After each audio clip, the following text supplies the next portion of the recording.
بسم اللہ الرحمن الرحیم۔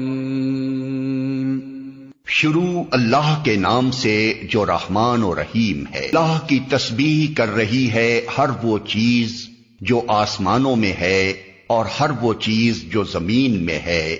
بادشاہ ہے، قدوس ہے، زبردست اور حکیم مبین۔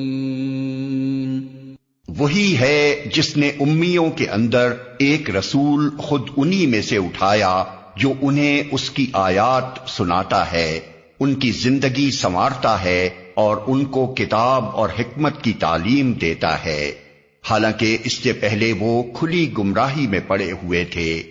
وآخرین، اور اس رسول کی بعثت ان دوسرے لوگوں کے لیے بھی ہے جو ابھی ان سے نہیں ملے ہیں۔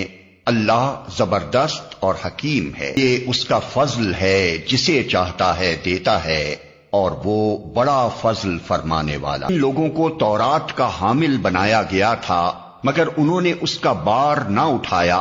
ان کی مثال اس گدھے کی سی ہے جس پر کتابیں لدی ہوئی ہوں۔ اس سے بھی زیادہ بری مثال ہے ان لوگوں کی جنہوں نے اللہ کی آیات کو جھٹلا دیا ہے۔ ایسے ظالموں کو اللہ ہدایت نہیں دیا۔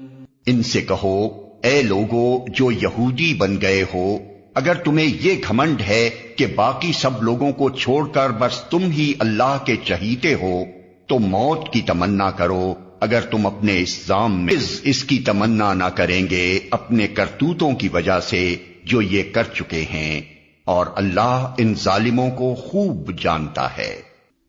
جس موت سے تم بھاگتے ہو وہ تو تمہیں آ کر رہے گی، پھر تم اس کے سامنے پیش کیے جاؤ گے جو پوشیدہ و ظاہر کا جاننے والا ہے، اور وہ تمہیں بتا دے گا کہ تم کیا کچھ کرتے رہے ہو۔ جو